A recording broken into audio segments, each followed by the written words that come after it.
अस्सलाम वालेकुम दोस्तों, मैं हूं फरमान खान।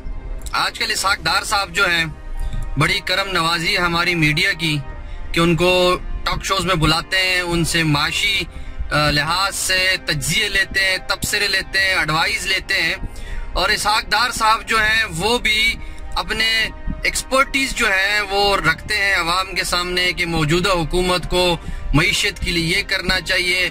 IMF के साथ मौजूदा हुकूमत के जो मुज़ाकरात चल रहे हैं उसके खिलाफ उस जो है वो एक गलत बयानी कर रहे हैं, स्पेशली एक्सचेंज रेट के ऊपर। और नून लीग ने आज पंजाब असेंबली में करारदाद जमा की कि इसहाक डार साहब को कॉन्ट्रैक्ट पे लिया जाए फाइनेंशियल एडवाइजर के तौर पर या जो भी असिस्टेंस के तौर पर। मैं ये सवाल करना चाहता हूँ मीडिया के लोगों से कि आप घोड़े बेच के सोए हुए थे, चर्स गांजा आपने पिया हुआ था पिछले 5-10 साल, जब ये मुफ्ता इस्माइल, ये जो इसहाक डार जैसे लोग इस मुल्क को इस दाने पे ला के खड़े कर रहे थे, जो मुल्क का ये सत्यानाश कर रहे थे। आज जो आप बैठ के कैलकुलेशन कर रहे होते हैं कि इन्फ्लेशन रेट ये है और मईशत इस तरफ जा रही है, करंट डेफिसिट ये हो गया, मुल्क इतना बर्बाद हो गया, इतने कर्जे हो गए, इतना हमारी करेंसी जो है डिवैल्यू हो गई है, ये आपको मैथमेटिक्स, ये कैलकुलेशन उन दौर में नजर नहीं आए? या उतने तगड़े आप उस टाइम पे नहीं थे जब ये मुल्क का कबाड़ा निकाल रहे थे?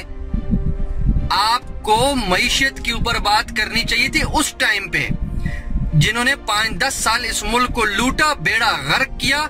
मौजूदा हुकूमत पिछले 8-9 महीने से उसी गाड़ी को जिसके ब्रेक फेल करके ये लोग गए थे और उतराई पे छोड़ के गए हुए थे, उसी गाड़ी को रोकने की कोशिश कर रहे हैं, उसी मईशत की गाड़ी को रोकने की कोशिश कर रहे हैं। Damages will be there, damages होंगे क्योंकि वो ब्रेक फेल करके गए थे, गाड़ी को उतराई पे छोड़ के गए थे, कहीं ना कहीं पे तो डैमेज होगा। Let the government to take some initiative, give some time. हमें कम से कम ये यकीन है कि असद उमर साहब जो है वो इसहाक डार जैसे बगोड़ा नहीं है, इस मुल्क से भागेंगे नहीं, इस मुल्क की बेहतरी के लिए काम करेंगे। और उन्होंने एक अच्छी जिंदगी छोड़कर इस मुल्क के लिए अपना किरदार अदा करने के लिए तहरीक इंसाफ में ज्वाइनिंग की। आज वजीर खजाना है, तो मीडिया के लोग हौसला रखो, तहम्मुल रखो, लफाफे थोड़ी देर के लिए अपने साइड पे रखो। Let the government to take some important steps and initiatives, और इंशाल्लाह उनके बड़े अच्छे रिजल्ट सामने आएंगे। उस टाइम पे आप लोगों का मुंह काला होगा और ये डंगर जो भागा हुआ है इसको वापस लेके आएंगे। इजाजत चाहता हूँ। अल्लाह।